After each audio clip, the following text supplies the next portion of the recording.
George. ഞാൻ Parayakad cent Sebastian ഇടവകയിൽ നിന്ന് വരുന്നു.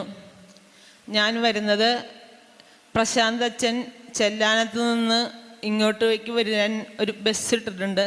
അതിലാണ് ജോയി ബ്രദറിൻ്റെ നേതൃത്വത്തിലുള്ള ആ ബസ്സിലാണ് ഞാൻ വരുന്നത്. എനിക്ക് 2 വർഷത്തിന് മുമ്പ് കണ്ണിൽ നിന്ന് എപ്പോഴും പീളയും വെള്ളവും വരുമായിരുന്നു. അങ്ങനെ മതിലകം ഹോസ്പിറ്റലിൽ ചെന്ന് ഡോക്ടറെ കണ്ടപ്പോൾ ടെസ്റ്റ് ചെയ്തപ്പോൾ ഈ കണ്ണീര് വറ്റിപ്പോകുന്ന 2 കണ്ണിൻ്റെയും ഗ്രന്ഥി അടഞ്ഞുപോയി എന്നാണ് പറഞ്ഞത്. അതിന് ഒരു കണ്ണിന് ഓപ്പറേഷൻ ചെയ്യണമെങ്കിൽ 30,000 രൂപ വേണം. അപ്പോൾ 2 കണ്ണും കൂടി ചെയ്യുന്നതിന് സാമ്പത്തിക ബുദ്ധിമുട്ടുള്ളത് കൊണ്ട് അന്ന് ചെയ്തില്ല. അതിനുശേഷം എവിടെയെങ്കിലുമൊക്കെ നേത്ര ചികിത്സാ ക്യാമ്പ് വരുമ്പോൾ അവിടെ കൊണ്ടേ കാണിക്കുകയും ഡ്രോപ്സ് ഇടുകയും ചെയ്യും. എന്നാലൊരു കുറവുണ്ടായിരുന്നില്ല. ഈ കഴിഞ്ഞ ഒക്ടോബർ മാസത്തിലാണ് ഞാൻ ഇവിടെ തിങ്കളാഴ്ച ധ്യാനത്തിന് വരുന്നത്. എന്നെ ഷിജി എന്ന സഹോദരിയാണ് ഇങ്ങോട്ടേക്ക് വരാനായിട്ട് പ്രേരിപ്പിച്ചത്. അതിനുശേഷം ജോയി ബ്രദറും തിങ്കളാഴ്ച വണ്ടിയിൽ ശക്തമായി എനിക്ക് വേണ്ടി പ്രാർത്ഥിക്കുമായിരുന്നു.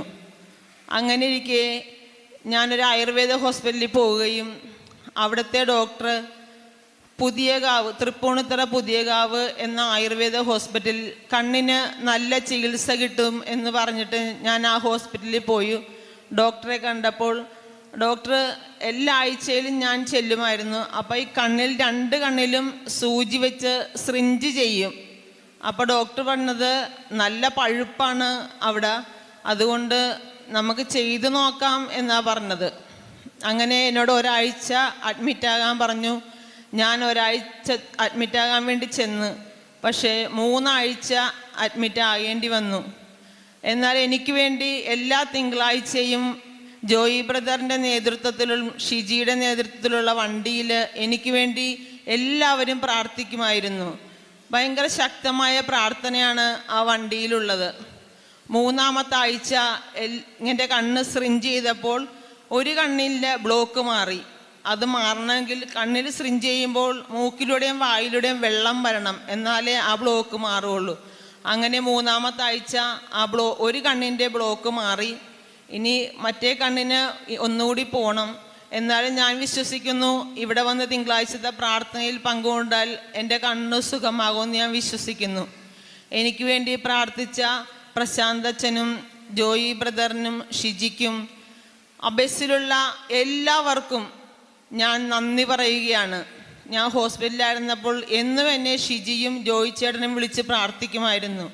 ജോയി ചേട്ടൻ ലൂക്കായുടെ സുവിശേഷം 18-ാം അധ്യായം 35-ാമത്തെ വാക്യം ചൊല്ലി പ്രാർത്ഥിക്കാൻ എന്നോട് പറഞ്ഞിരുന്നു.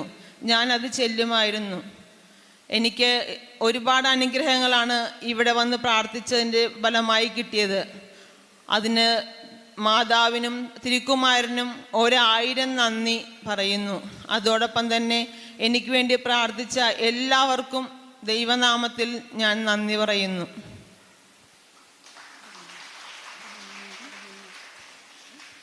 യേശയ്യാ പ്രവാചകന്റെ പുസ്തകത്തിൽ 53-ാം അധ്യായം 5-ാം തിരുവചനത്തിൽ പറയുന്നു, നമ്മുടെ അതിക്രമങ്ങൾക്ക് വേണ്ടി അവൻ മുറിവേൽപ്പിക്കപ്പെട്ടു, നമ്മുടെ അകൃത്യങ്ങൾക്ക് വേണ്ടി ക്ഷതം ഏൽപ്പിക്കപ്പെട്ടു, അവൻ്റെ ക്ഷതങ്ങളാൽ നാം സൗഖ്യം പ്രാപിച്ചു.